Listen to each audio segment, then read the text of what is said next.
Welcome to the Caregivers channel here on YouTube, brought to you by DailyCaring.com, the leading website for all things caregiving. For many older adults, the aging process involves a quiet, physical erosion of the brain's memory networks. Connections that were once robust begin to dim and shrink over time. The scale of this decline is significant.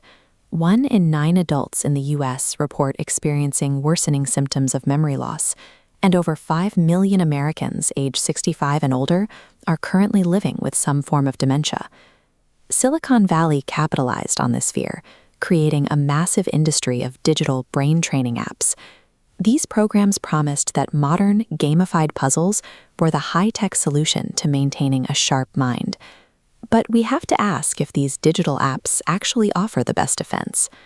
Recent clinical evidence suggests that a more effective cognitive workout might be found in a traditional, analog crossword puzzle. It raises a possibility that researchers are now testing, whether the high-tech solutions we've embraced are actually less effective than the paper and pencil tools we've had for a century.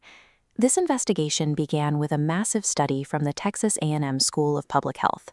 Researchers analyzed data from nearly 6,000 adults over the age of 50, all of whom had already been diagnosed with mild cognitive impairment. The data showed a clear trend. Those engaging in high levels of traditional word games and reading exhibited better memory, attention, and processing speeds than those who didn't. The biology behind this involves neuroplasticity, the brain's physical ability to reorganize by forming new connections.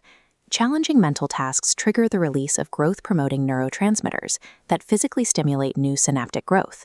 Cognitive games function as a physical workout, building a denser, resilient neural architecture. But if the brain functions like a muscle, we need to identify which specific mental exercises build the most cognitive mass. To find the answer, researchers from Columbia and Duke conducted the COGIT trial, a rigorous 78-week study designed to pit old-school methods against modern tech. They randomized 107 participants with mild cognitive impairment into 2 groups, one using modern computerized games and the other solving classic crossword puzzles. The results were stark.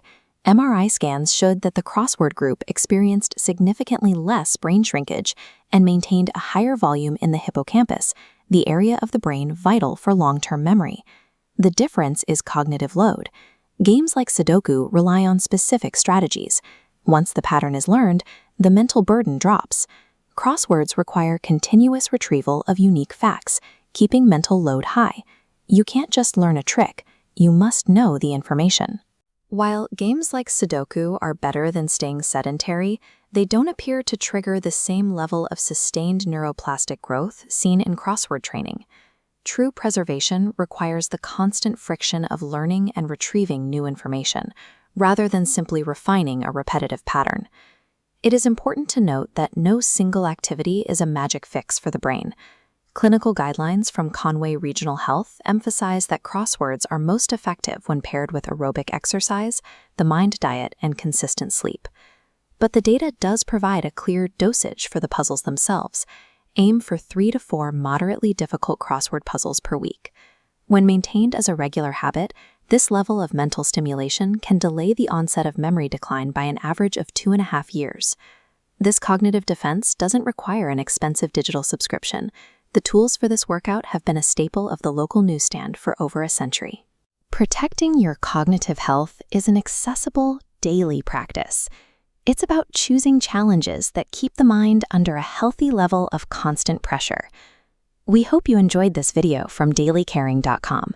If you did, be sure to press that like button and consider subscribing to the Caregiver channel here on YouTube. Brought to you